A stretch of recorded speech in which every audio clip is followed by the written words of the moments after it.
अब जानते हैं मकर, कुंभ और मीन राशि का हाल। मकर राशि, ये समय आपके लिए अच्छा है, अनुकूल है। खूब मेहनत करें, आगे बढ़ने की कोशिश करें, क्रोध से बचेंगे तो अच्छा रहेगा। और माता जी की सेहत का विशेष रूप से ख्याल रखिएगा, अपने वाहन का भी ख्याल रखिएगा। उपाय के तौर पर सरसों के तेल का दान जरूर कर दीजिएगा। और कोई परेशानी विशेष महसूस करें तो नमः शिवाय का जप जरूर कर लीजिएगा। कुंभ राशि की बात करते हैं। कुंभ राशि के लिए यह दिन अच्छा है, खासतौर से विद्यार्थियों को इस दिन बहुत कुछ करने सीखने को मिलेगा और बहुत कुछ आपके लिए कर पाएंगे।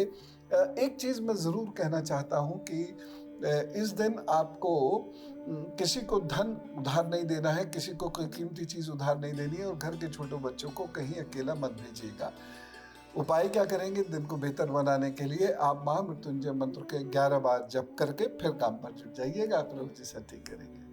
मीन राशि के लोगों को इस दिन अपने स्वास्थ्य का बहुत ख्याल रखना पड़ेगा, बहुत सोच समझ कर चलना पड़ेगा, नहीं तो कोई परेशानी का सामना आपको करना पड़ सकता है। इस दिन माता पिता का ध्यान रखिएगा ज़रूर।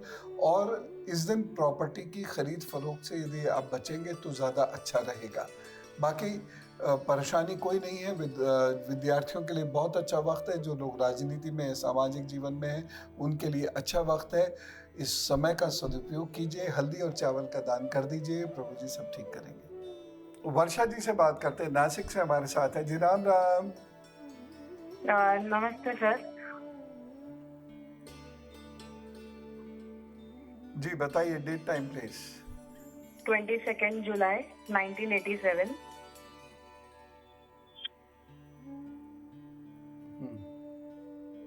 मॉर्निंग 4:10, नासिक, महाराष्ट्र।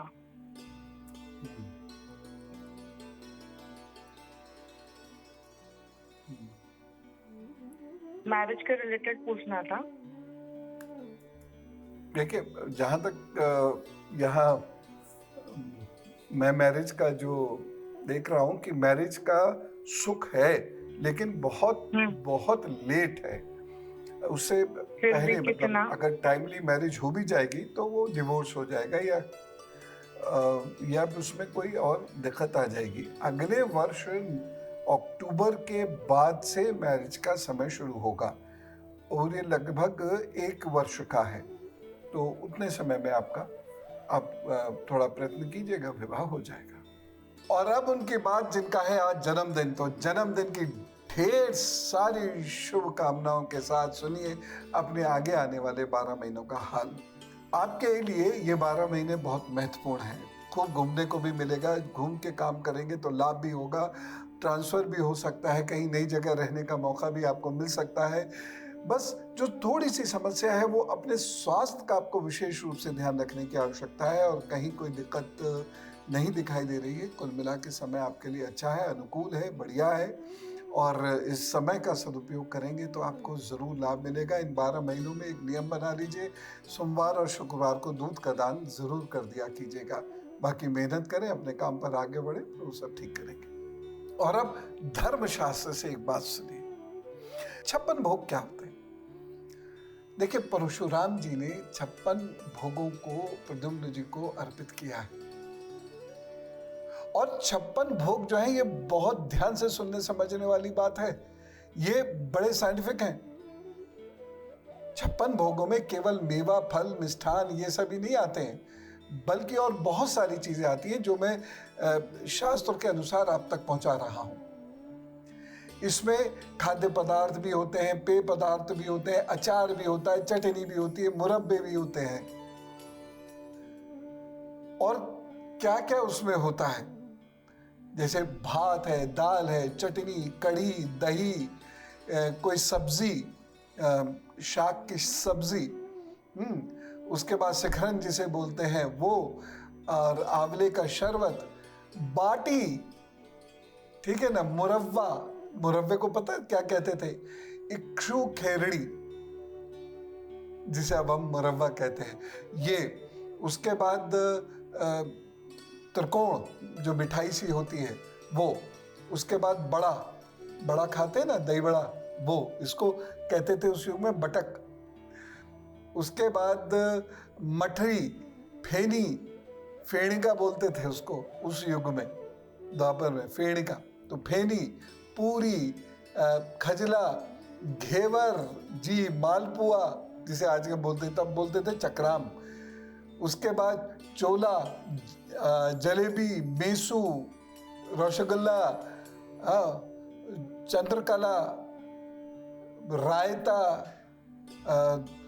और थूली, लौंग पूरी, खुरमा, दलिया, सौंफ, ये परिखा उसको बोलते, ये सुफ लाड़िया, सौंफ युक्त ये परिखा, और दधिरूप, मोदक यानी लड्डू, साग, अधानाचार, मोठ, दाल मोठ, मंडका तब बोलते थे, खीर, दधी यानी दही, गोधृत क्योंकि गाय के ही दूध का बना घी इस्तेमाल होता था, वही खाना भी चाहिए।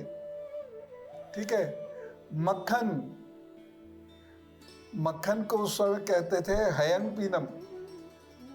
मलाई, रबड़ी, पापड़, सीरा, लस्सी, सुवत, मोहन, सुपारी, इलायची, पान, फल जो भी उस ऋतु का फल होता है वो, मोहन भोग, लवण, तो ये सारी चीजें होती थी। कोई भी लवण है, कोई कषाय है, मधुर है, तिक्त है, कटु है और अम्ल, ये सारी चीजें मिलाकर 56 भोग बनते थे जो भगवान को अर्पित किए जाते थे।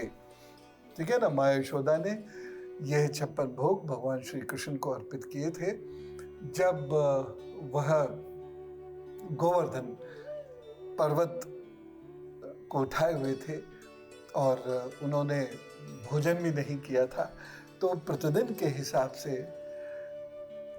8 भोजन उन्होंने एक हफ्ते तक के जोड़कर 56 ये भोग उन्होंने भगवान श्री कृष्ण को दिए थे। तो कितनी सारी चीजें हैं, और ये वो सब चीजें हैं जो वात, पित्त, कफ इन तीनों को संतुलित करती हैं। तो ये है भारतीय संस्कृति की वैज्ञानिकता। और अब गुरु मंत्र। यदि आप सही हैं लेकिन फिर भी कुछ लोग आपको परेशान करते हैं, और सही है नहीं है ये बहुत गहराई से देख लीजिएगा, कहीं ऐसा नहीं हो कि आपको लगे जैसे हर एक को लगता हम ही सही हैं, तो कहीं ऐसा ना हो। तो आप इसको बहुत ध्यान से सोच कर, और आपको लगता है हम 100% सही हैं, दूसरे हमको परेशान कर रहे हैं, तो इस मंत्र का जप करें। ओम ज्वल ज्वल शूलिनी दुष्ट ग्राहन हुम फट स्वाहा। शत्रु परेशान नहीं करेगा। और अब जन्माष्टमी का मुहूर्त। जन्माष्टमी का पर्व 18 और 19 दोनों को मनाया जा रहा है, लेकिन 18 तारीख को जन्माष्टमी के पर्व मनाने के लिए ज्यादा लोग कह रहे हैं। लेकिन उदया तिथि से अगर हम चलते हैं तो 19 तारीख को उदया तिथि मिलेगी अष्टमी की, क्योंकि जन्माष्टमी में 2 चीजें होनी आवश्यक हैं, एक तो अष्टमी और दूसरा रोहिणी नक्षत्र। इस वर्ष रोहिणी नक्षत्र तो नहीं मिल रहा। अष्टमी तिथि में जो संध्या तिथि है वह सूर्यास्त होने के बाद, वह तो 18 में है, लेकिन सूर्योदय तिथि से यदि आपको मनाना है तो वह 19 अगस्त को मिलेगी। और इस वर्ष भगवान का 5250वां जन्मोत्सव होगा। तो 18 अगस्त को सप्तमी तिथि लग रही है सूर्योदय के समय, और रात 9:20 तक सप्तमी रहेगी। उसके बाद अष्टमी तिथि प्रारंभ होगी। तो आप अष्टमी को भी रात 12 बजे जन्माष्टमी बना सकते हैं।